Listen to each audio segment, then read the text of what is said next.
แมวเมียวทั้งหลายวันนี้ทักทายกันยามค่ำคืนหน่อยเนาะตัวผู้คงจะต้องนอนดึกนิดนึงเพราะว่าเดี๋ยวจะต้องเตรียมตัวให้น้องสุพรรณษาสุพรรณษาเข้าคัดแยกกรงก่อน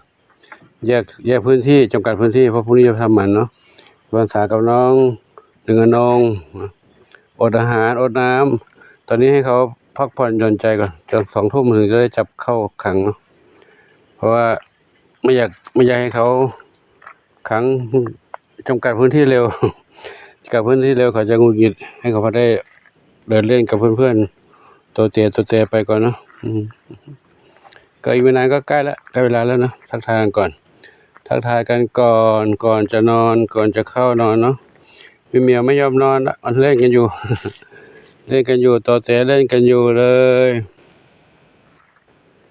เจนวรัตน์อยู่ตรงนี้แหละเจนวรัตน์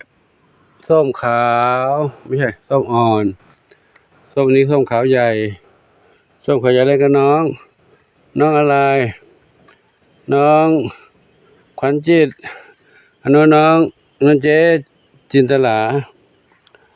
อันนี้ส้มอันนี้ทองอ่อนอันนี้ส้มขาวเล็ก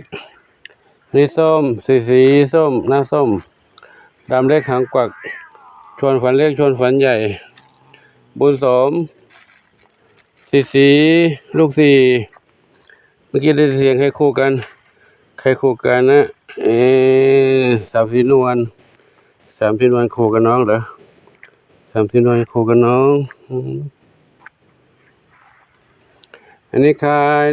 อันนี้โชคอนันต์ขวัญจิตสามพี่นวลอยู่นี่สามพี่นวลอันนี้น้องมีสุขดำเพชรดำน้อยมองในยามค่ำคืนก็เห็นแสงไฟโซลาร์เซลล์นี่โซลาร์เซลล์ทั้งหมดเลยนะโซลาร์เซลล์คงจะอยู่ไม่ถึงเช้าเพราะว่าวันนี้อากาศครึ้มเขาได้รับแสงไม่เต็มที่นี่น้องอะไรชอบปากกาหนึ่งเดียวอันนี้หนึ่งเดียวเดี๋ยวรอข้างหน้าลูกเด้อเดี๋ยวรอข้างหน้านะของปู่ไม่พร้อมเรื่องปัจจัย อันนี้น้องอะไรดำเล็กดำสนิทอันนี้น้องอะไรอยู่ข้างบนนี้ใครเท้าเล็กอยู่ข้างบนนี้เนาะฝนมาไม่เยอะเท่าไหร่วันนี้ฝนมานิดหน่อยพอเปียกพอชื้นเย็นได้พอชุ่มเย็นอันนี้น้องอะไรน้องเจดีไม่ใช่น้องเฮงเจดีเขาพาไปเล่นกับน้องขึ้นบนหลังคาด้วยนะเดี๋ยวต้องล่อเข้ามาจับเขาเข้ากรงน้องอะไรลืมเนี่ยสุพรรณษาจะต้องจับเขาเข้าไปที่พักกักพื้นที่ไว้ให้เขาได้เพื่อจะทำหมันพวกนี้เนาะทีนี้น้องหนึ่งน้องอยู่นี่น้องก็ต้องกักเหมือนกันนะลูกเด้อเดี๋ยวเขากักแล้วนะปวดเดินเล่นก่อนให้หนูเดินเล่นก่อนแล้วเนาะจะไม่รู้จะทำได้เปล่านะสุขภาพไม่ค่อยดีนะฮะถ้ามาได้เปล่าให้หมอดูก่อนเนาะให้หมอดูก่อนเนาะถ้าทำได้ก็ทำไม่ได้ก็รักษาอาการไปก่อนนะดูก่อนจะเดินไปดูทางนู้นอีกเดี๋ยวดูนี่ก่อนดิไหนก่อนนะดูน้อ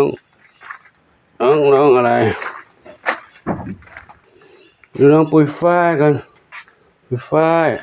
น้องบุญชัยก็อยู่ในนี้นะ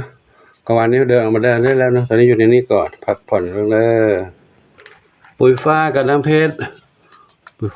รก็อยู่ในห้องนี้เนาะ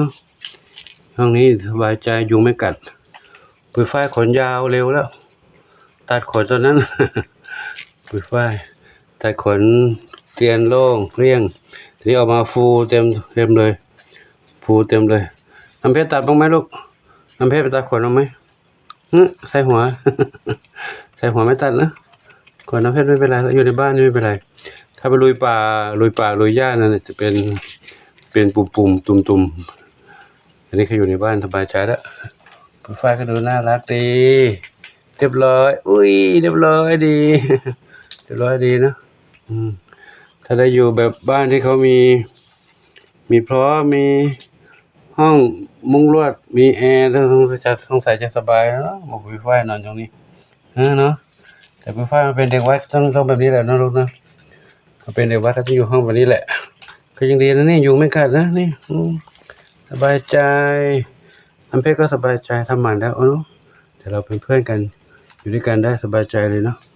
ออกข้างนอกไม่ได้เลยเอานอกกัดกันอยู่ในนี้ดีแล้วเนาะพักผ่อนนอนหลับเรื่องถึงปู่ไปดูน้องๆข้างนอกก่อนนะข้างนอกอ่ะเนี่ยแถวๆนี้แหละเขาจะควบคุมพื้นที่ขับพาไว้ทำหมันเนาะใครกินก๊อบแก๊บเนี่ยกินอยู่ก็มีเหรอ กินอาหารอยู่ก็มีเด็กเล็กๆกินอาหารเม็ดกันก๊อบ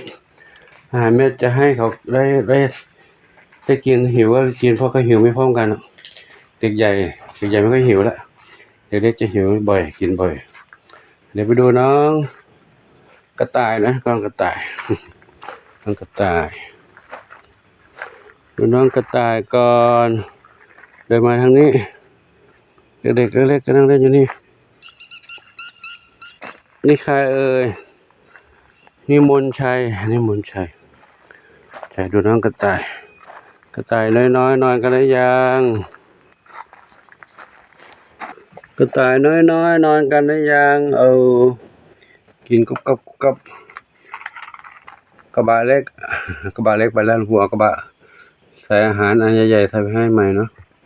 เขาเข้าไปกินในนั้นเลยเล็กหกเล็กหกตาย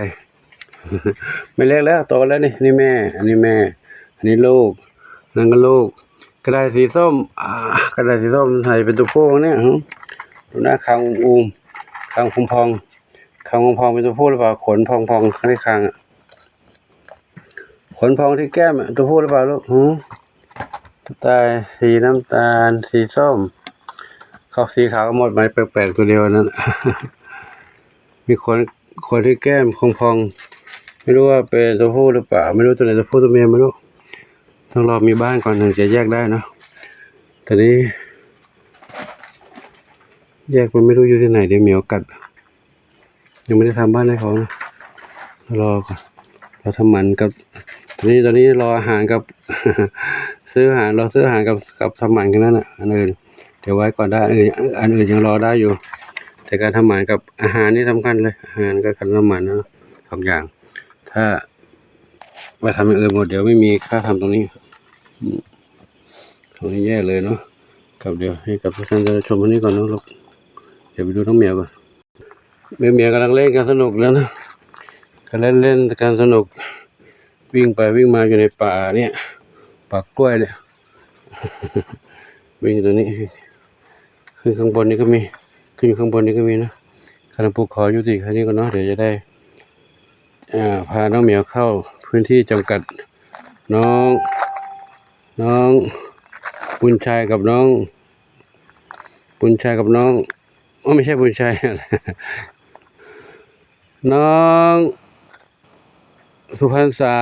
กับน้องหนึ่งน้องผมจำผิดไปคิดถึงบุญชัยนั่น